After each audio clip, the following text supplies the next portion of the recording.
am terrified of the generation that has been raised by red pill podcasts and TikTok.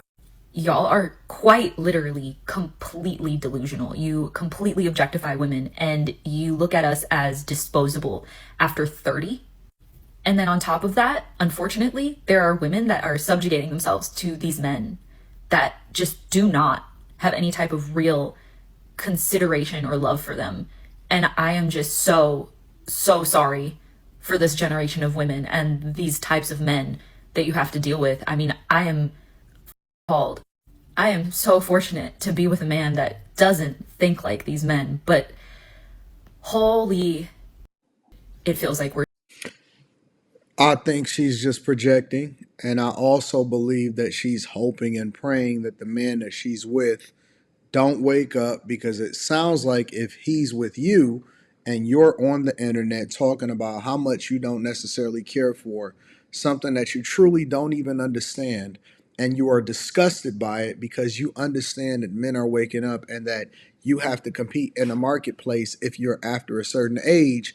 You don't have to worry about the next generation. They have to adapt, and everything and everyone adapts to the marketplace.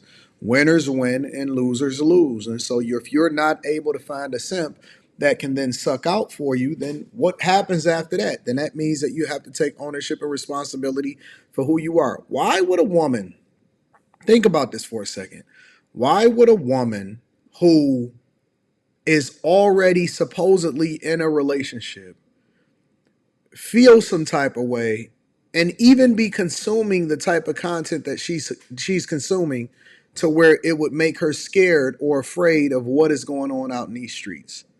Let me educate y'all and give y'all a quick crash course. Red pill has nothing to do with rage. It has nothing to do with anger. It has nothing to do with misogyny. It has nothing to do with any of that. Red pill is applicable to anything in life. And all it is, as a reference to the Matrix, is to reveal the truth about what is going on in the marketplace. Now, that could be as well as jobs. It could be as far as getting your money up. It could be as far as relationships. It just reveals the true nature. So it takes the veil off of your eyes and allows you to basically, as a man, make a better decision into what it is that you're doing and what you're not doing in the marketplace, right?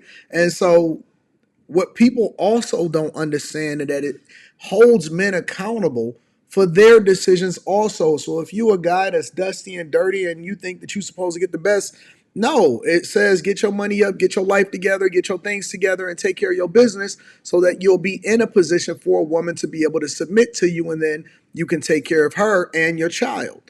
It doesn't remove responsibility from men, but it shows men the requirements and what the marketplace is currently for you to be able to compete. That is all. For example, you can apply it to finances, and you can say, hey man, listen, 20, 30, $40,000 by yourself, thinking that you're going to be a sole provider when you live in New York City is not going to be enough. That is the reality. The reality is that you can find a woman that loves you, but it does not mean that she's going to stick around, because the marketplace says that it's better for her to move on for somebody that is going to spend a lot more money and step out for her, versus just falling in love with you when you can't even take care of your own family or yourself.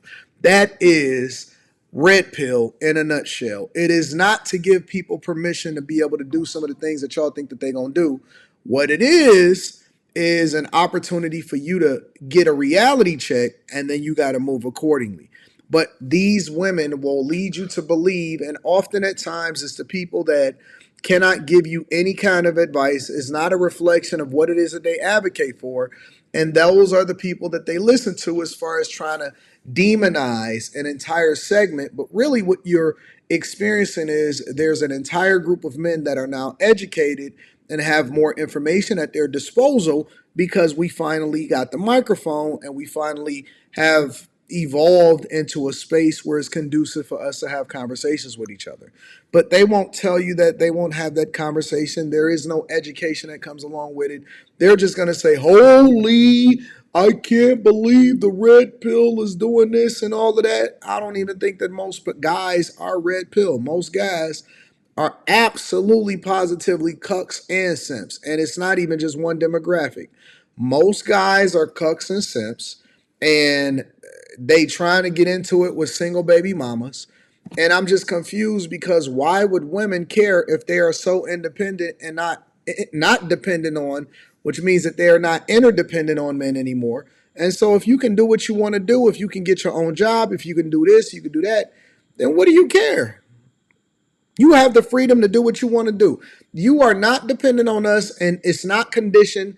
It's not conditional for you to be able to be here. Like, you can go and do your own thing. There is no reason for a woman to be fearful when they have the freedom to do what they got to do. They just want you to be a sucker. And that's the honest to God truth. But, women are complaining all across the board. Men are incapable of helping when inconvenienced because they have been conditioned to live in a world where everything exists for their convenience. Meaning that you can bend over backwards for them not to be inconvenienced 7 or 8 times. The 9th time, when they have to do something they don't want to do, they're going to say, "What about me?" They have never considered the level of inconvenience that you have gone through, where it's absolutely necessary for them to be inconvenienced because they didn't see any of the inconvenience you've experienced up until this point. Girlfriends, wives, kids, even the fucking power structure all exist to make their life more convenient. They are trained to find a wife who does shit for you so that your life can be more convenient. Find kids that look good and make you look like a family man because being a family man is valued and therefore makes your life more convenient. On the other hand, women and children are socialized to struggle in silence, to suffer in silence. Therefore, those 7, 8, 9 times where you were inconvenienced, you didn't say, "Oh, this is inconvenient for me." You said, "Happy to help." And so it never occurred to them that it was inconvenient for you. And what would it look like if you said, "This is fucking inconvenient for me. I don't want to do it, but I will do it for you." Or if you bring up in retrospect all of the times that you were inconvenienced, the man will probably meet you with something like, "Well, why didn't you say anything?" Not at all being cognizant of the fact that, like, you are half of this marriage. This is your child. Like, a lot of this weight should be on you, but it's solely falling on me because you don't have to be inconvenienced to even think about what is or is not convenient for other people, because everybody sort of seems to be just revolving around you, especially depending on the type of mother these men have. And I would elaborate, but I feel like the people who know what I'm saying know exactly what the fuck I'm saying. Therefore, I'd only be elaborating for men, and I have to be somewhere in 9 minutes, and being late is not convenient. But you had the wherewithal to make this video and try to make yourself seem smarter than what you really are. I think that the smartest people are able actually to break it down from a C student's perspective and not try to use big words or try to say inconvenience 37 times in order for them to try to make a point. That's what I believe. But outside of that, let's just really have a conversation. It's not even inconvenience that bothers men. It's about the fact that their whole life is inconvenienced in order to make sure that you're taken care of. Most guys that I know that are in a marriage relationship, have a child with a woman, when they are with her, right, meaning that she didn't break up the relationship, she didn't file for divorce, she didn't do all of this other nonsense, they will die for you. They will put their lives on the line and take a bullet for you. If anybody was to break into the house, they're going to be the first one at the front door. They kill themselves every day a little bit more just to make sure that you have everything that you need. They go out and they go and scavenge and they hunt and they'll work 2 and 3 jobs and they'll help you to go through school and do everything that they possibly can to ensure that you're taken care of for the rest of your life. And she's talking about most men don't like to be inconvenienced because their whole objective is to figure out what it is that a woman can do for them. Or are they looking at what value a woman adds based off of the fact that they have to be inconvenienced dealing with you in the first place? I don't know, just a thought. Always gonna give credit to the content creators because that's what we do. Make sure you tap into the Patreon link is in the description. Teach Henley, 40% off your first order, 20% off of life. Y'all let me know what y'all think about all of these women complaining, because me personally, I'm in a position where I wouldn't have to deal with that, and it ain't nowhere in the world that I could hear all of this and being inconvenienced.